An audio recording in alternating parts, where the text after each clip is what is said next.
Buletin Didik 16 Oktober bersama saya Khairil Hazwan Muhammad Asri. Assalamualaikum dan salam sejahtera. Dua pelajar Kolej Vocational Setapak Ibu Negara berjaya membangunkan sistem pengairan cendawan secara kawalan jauh.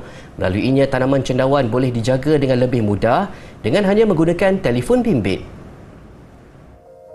Inovasi ini dihasilkan oleh pelajar jurusan elektrik Khairul Azam Khairuddin bersama rakannya Muhammad Alif Aidil Arfan Zulatib.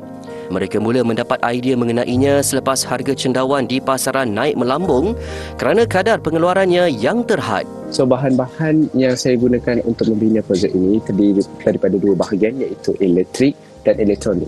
Pada bahagian elektrik, Sonoff yang berfungsi sebagai alat Wi-Fi, alat kawalan jauh bagi phone secara alat terus, secara talian terus. Manakala bagi motor AC yang mengawal pengairan air untuk menyiram secara terus kepada tanaman.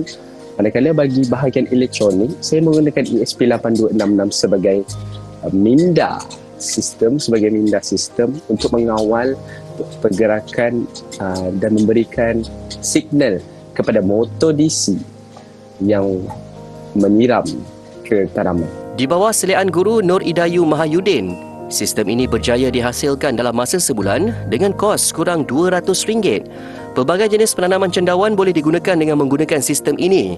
Malah kadar siraman juga boleh ditetapkan. Projek ini juga saya disediakan dengan harapan dapat membantu pengusaha dalam menangani masalah semula jadi seperti kemarau yang berpanjangan, kadangkala ribut dan sebagainya. Baik, susulan isu tular dibangkitkan Cikgu Fadli atau Muhammad Fadli Muhammad Saleh, Ketua Pengarah Pendidikan Datuk Fakhruddin Ghazali tampil memberi maklum balas mengenai isu berkaitan.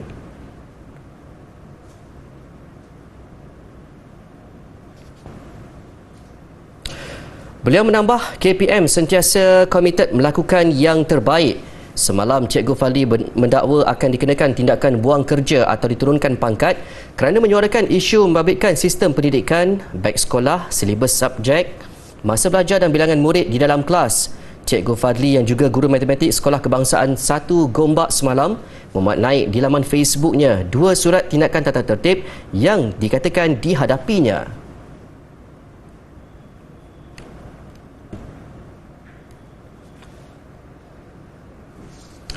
Dalam perkembangan berkaitan, Menteri Kanan Pendidikan Datuk Razi Jidin dalam satu kenyataan sebentar tadi menyatakan kesediaan beliau untuk berjumpa dengan Cikgu Fadli. Menurut Datuk Dr. Razi, pertemuan berkenaan adalah bagi membolehkan beliau mengetahui perkara yang dibangkitkan Cikgu Fadli dengan lebih lanjut. Mengikut laporan bernama, Cikgu Fadli dalam hantaran terbaru di Facebooknya juga mendakwa yang beliau akan berjumpa dengan Datuk Dr. Razi pada suatu masa nanti. Baik, seterusnya seramai 128 pelajar kurang upaya mengambil bahagian dalam pertandingan Malaysia Information Technology Challenge for Youth with Disabilities MITC. Pertandingan dianjurkan bahagian pendidikan khas Kementerian Pendidikan KPM khusus bagi murid berkeperluan khas menyelahkan diri dalam bidang teknologi maklumat IT. Pertandingan berlangsung selama 4 hari sehingga Jumaat lalu secara dalam talian.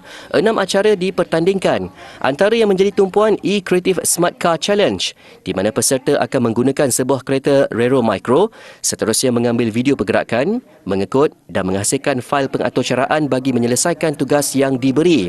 Untuk pertandingan E-Tool Challenge, setiap peserta diuji akan kemahiran mereka dalam menggunakan Microsoft PowerPoint dan Microsoft Excel. Menerusi E-Life Map Challenge pula, peserta diuji mencari dan memanfaatkan maklumat berguna yang menarik dan bermanfaat dalam kehidupan dengan melayari internet.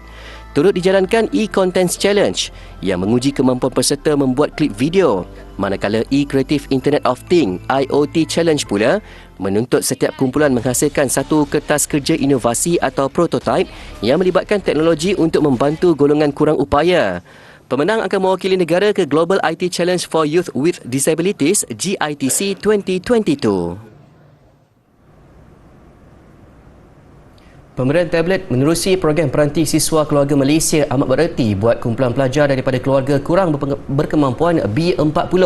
Ia meringankan beban keluarga mereka untuk mendapatkan peranti mudah alih bagi mereka mengikuti pembelajaran secara dalam talian dan pencarian maklumat tambahan.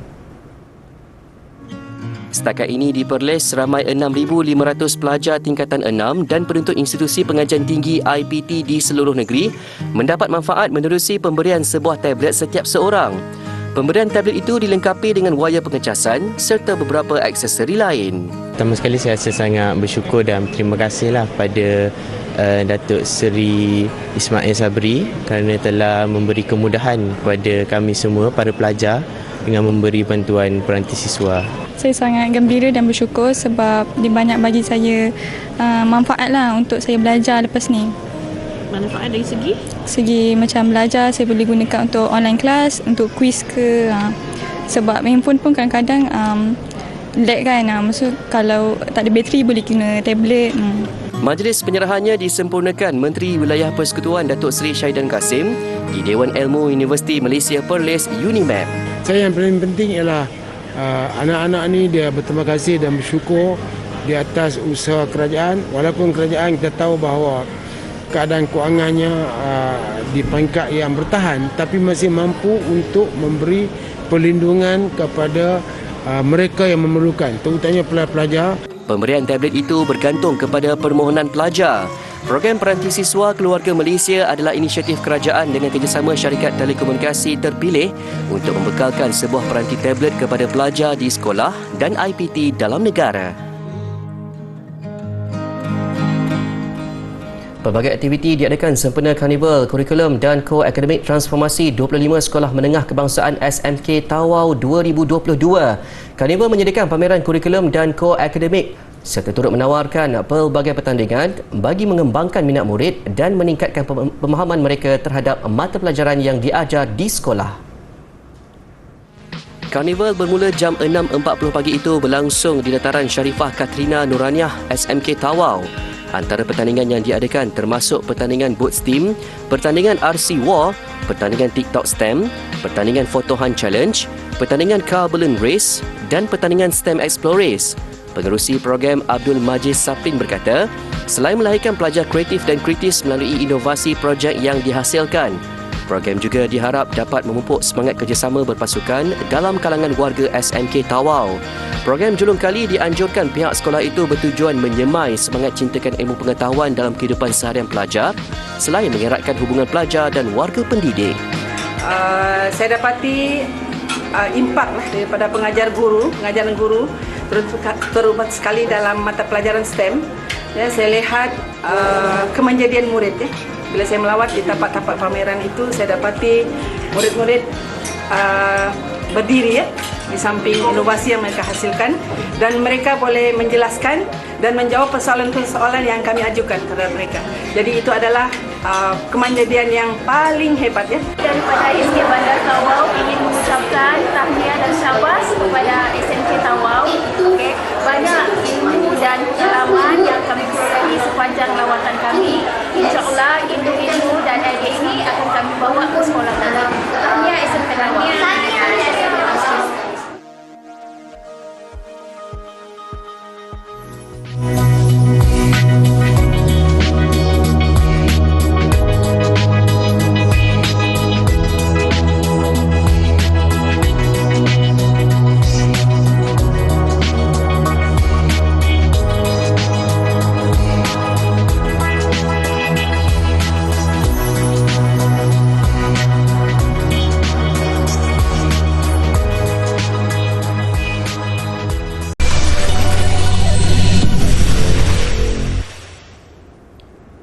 Kembali di Buletin Didik. Seperti dinyatakan awal tadi, berikut kenyataan Ketua Pengarah Pendidikan Datuk Fakhruddin Ghazali berhubung isu tular yang dibangkitkan oleh Cikgu Fadli.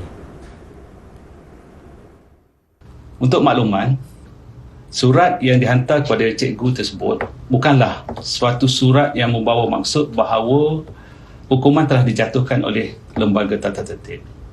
Sebaliknya, surat tersebut bertujuan memaklumkan cikgu berkenaan mengenai dakwaan yang telah diterima oleh pihak berkuasa tata tertib serta keperluan untuk Cikgu Fadli mengemukakan representasi ataupun penjelasan bertulis. Jadi sehubungan itu, pihak lembaga tata tertib telah pun menerima surat representasi daripada Cikgu Muhammad Fadli Muhammad Saleh pada 14 Oktober 2022. Prosedur tata tertib ini dibuat di bawah peraturan-peraturan pegawai awam, kelakuan dan tata tertib 1993 dan ianya diguna pakai untuk semua penjawat awam yang sedang berkhidmat dan termasuklah diri saya sendiri. Saya berharap dengan penjelasan ini dapatlah memberi kefahaman kepada semua pihak.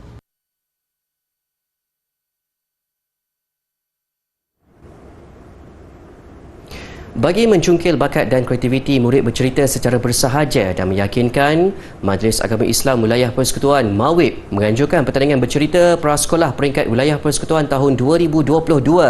Seramai 10 orang pelajar layak ke peringkat akhir.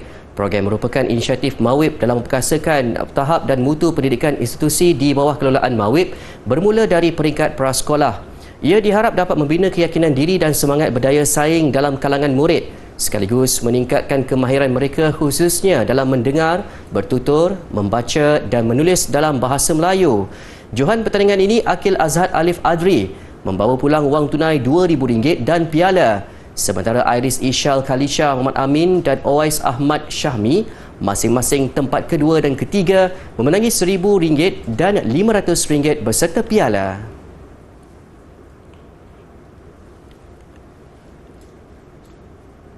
Sekolah Menengah Kebangsaan SMK Datuk Haji Muhammad Nur Ahmad Gelugor mencatat sejarah apabila muncul juara pertandingan Boria 2022 selepas hanya 3 bulan ditubuhkan. Lebih memeranjatkan apabila mereka turut dinobatkan pemenang tukang karang terbaik dan sketsa terbaik pertandingan. Segmen aktiviti minggu ini meninjau dari dekat persiapan sekolah berkenaan sebelum bergelar juara. Kelab Boria SMK Datuk Haji Muhammad Nur Ahmad dibentuk bagi mengasah bakat yang terpendam dalam kalangan pelajar. 3 bulan ditubuhkan, kelab itu sudah mempunyai 20 orang ahli.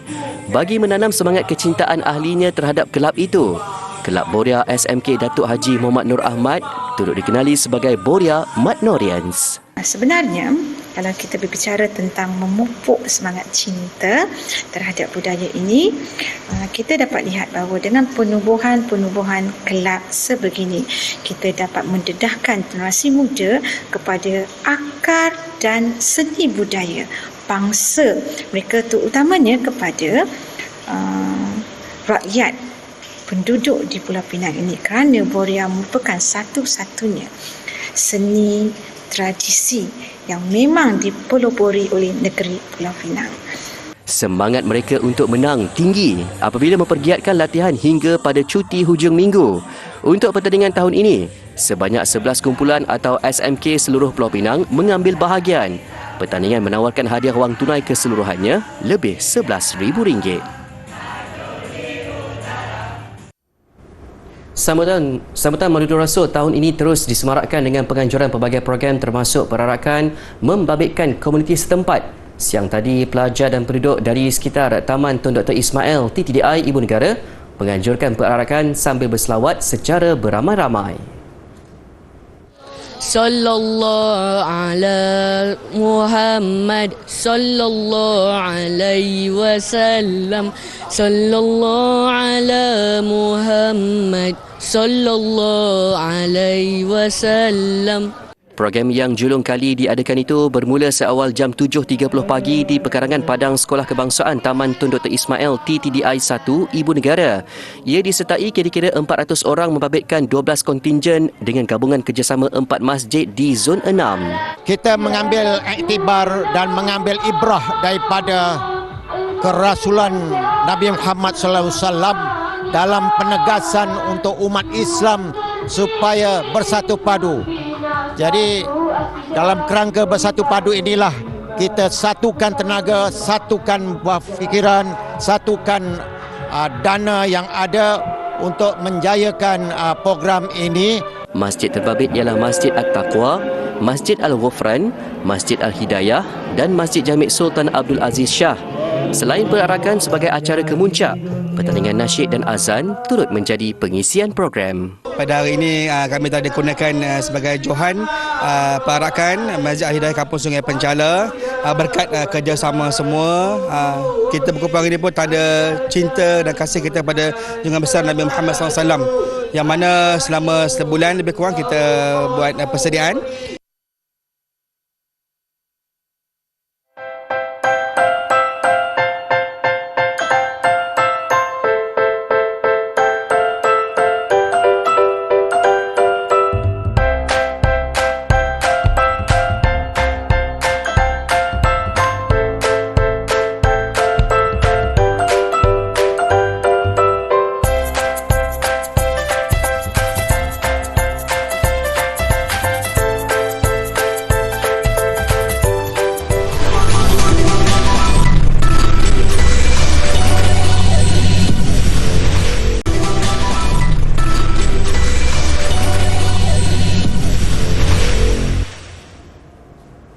Sekumpulan doktor di United Kingdom sedang mencuba teknik baru dikenali pembedahan lubang pin bertujuan untuk menyekat hormon penyebab kelaparan pada pesakit obes. Melalui kaedah ini, mereka yakin dapat menyekat selera makan pesakit.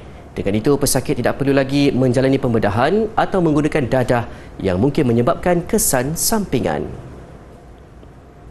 Kajian secara klinikal itu dilakukan oleh College Imperial London bersama Hospital St Mary juga di London. Ujian ke atasnya dibiayai oleh Perkhidmatan Kesihatan Kebangsaan NHS yang ingin menyiasat daya maju prosedur baharu yang kurang invasif dan lebih cepat untuk merawat obesiti. Doktor berharap melalui kaedah itu pelepasan grelin akan menjadi terhad dan mampu mengawal selera pesakit. Caranya ialah dengan menggunakan jarum pada lengan dan bukan lagi dengan menggunakan pembedahan secara besar-besaran untuk mengurangkan berat badan. Melaluinya, satu wayar halus disalurkan di sepanjang saluran darah di dalam badan pesakit sehingga ia mempunyai akses ke bahagian atas perut. My skill set is essentially pinhole techniques, pinhole surgery, and I can navigate through the natural motorways of the body, arteries or veins, and get to places on very small tube platforms, sometimes only 1 millimetre in width. And we can get to places that would otherwise be inaccessible. Ketika ini, ujian masih di peringkat awal dan keputusan akan dimaklumkan kepada pesakit sebaik ia selesai dilakukan. Menurut Pertubuhan Kesihatan Sedunia WHO, obesiti menjejaskan kesihatan sekitar 650 juta penduduk bumi setiap tahun dan akibatnya 4 juta orang mati. Sebuah syarikat Sweden membangunkan bot berkuasa elektrik yang diharap dapat mengurangkan kadar pencemaran. Bot X-Shaw berharga $100,000 Amerika setiap satu dan akan mula dipasarkan pada April tahun depan. Projek ini dimulakan sejak tahun 2016. Ia serentak pelancaran bot pertama X-Shaw The Elex 8000 pada penghujung tahun 2020 dan diikuti pelancaran bot terbarunya X-Shaw One. X-Shaw One adalah lebih kecil dan murah pada harga sekitar 1/3 daripada kos bot elektrik lain di pasaran. X-Shaw berpendapat langkah itu adalah lebih berbaloi berbanding menggantikan enjin bot persiaran sedia ada dengan kuasa elektrik. So if you compare it to a traditional motorboat, we don't emit anything while we're out. A traditional motorboat emits around 4 times as much CO2 as a traditional car. X-Shaw One mempunyai satu bateri berkuasa 63 kW berbanding 2 yang dimiliki oleh versi asalnya, sekaligus mengurangkan kos dan pembebasan gas karbon dioksida. Sebanyak 5 jenis bot X-Shaw One dijangka dikeluarkan.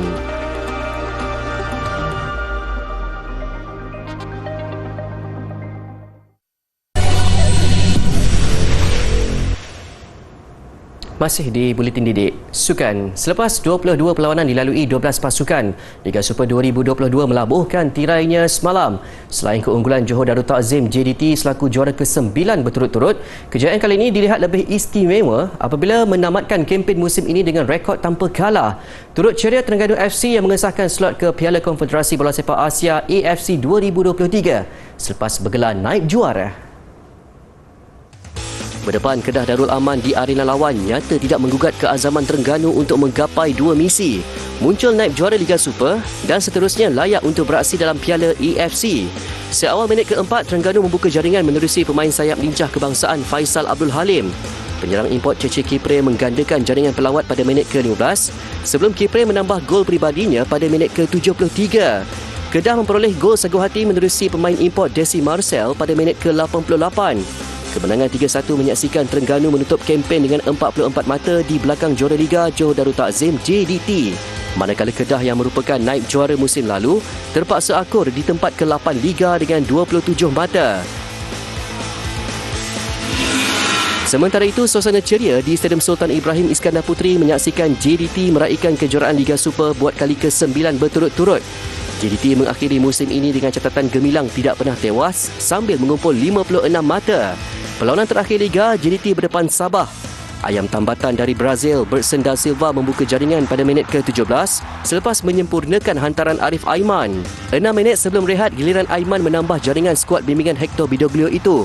Bertson penjaring terbanyak musim ini melengkapkan kemenangan 3-0 JDT pada minit ke-55. Sabah terpaksa akur menamatkan saingan Liga di tempat ketiga dengan 42 mata. Sementara itu, hasrat Negeri Sembilan memburu 3 mata untuk memburu slot ke Piala AFC dihampakan Seri Pahang di Stadium Darul Makmur Kuantan. Pahang nyata lebih unggul di gelanggang sendiri apabila mencatat kemenangan 2-0 dengan kedua-dua jaringan menerusi pemain tengah David William Rowley pada minit ke-21 dan 47. Kekalahan ini menyaksikan kempen Negeri Sembilan berakhir di tangga keempat mengumpul 41 mata. Manakala Pahang yang dibimbing Datuk Dollah Saleh di tempat ke-7 dengan 28 mata. Ke perkembangan Lumba Basikal Lito di Langkawi 2022. Peringkat ke-6 hari ini menyaksikan pelumba UNO X Pro Cycling Team Erlen Blikra muncul pemenang. Manakala Ki Ziyi mengekalkan prestasinya selaku pelumba terbaik negara apabila menamatkan saingan di tempat ke-51. Hujan sejak semalam di utara tanah air nyata menambah cabaran buat pelumba. Menghidangkan jarak sejauh 120.4 km. Pastinya kelebihan buat barisan pelumba pecut, memandangkan lalon ini menawarkan 3 zon pecutan dan landai. Ketika penyertaan pelumba sandaran negara Harif Saleh dibatalkan hari ini, pelumba muda kebangsaan berusia 19 tahun Ki Ziyi mencuri tumpuan apabila berjaya melakukan breakaway sebelum mengutip mata demi mata di zon pecutan Jambatan Pulau Pinang dan Bagan. Ziyi terus membuktikan kepantasannya apabila berjaya mengutip mata maksimum di zon pecutan terakhir di Sungai Petani. Saingan tambah menarik apabila pemegang jersey kuning keseluruhan Ivan Sosa terpaksa menghentikan kayuhan buat sementara kerana mengalami masalah teknikal berbaki 33 km terakhir. Bagaimanapun, Sosa berjaya mengejar semula dan menyertai kumpulan peloton untuk menyaingi pelumba-pelumba yang melakukan breakaway di 9 km terakhir. Ketika pasukan World Team cuba memburu kemenangan di peringkat ke-6, pelumba pasukan UNO X Pro Cycling Erlen Blikra lebih dahulu melintasi garisan penamat. Sementara Gleb Strica dari pasukan Astana Kazakhstan kedua dan Rudiger Selig dari Lotto Soudal ketiga. Pelumba terbaik negara hari ini masih lagi menjadi milik Ki Ziyi yang menamatkan saingan di tempat ke-51. Baik, visual perarakan oleh peminat Star Wars di Mexico City mengakhiri buletin didik malam ini. Di sebalik jumlahnya yang mencapai hingga ratusan orang, hanya individu terpilih dibenarkan memakai kostum watak utama dalam Star Wars, manakala selebihnya memakai pakaian tentera Star Wars. Agak menarik. Saya Khairi Hazam Muhammad Asri. Salam hormat dan Assalamualaikum.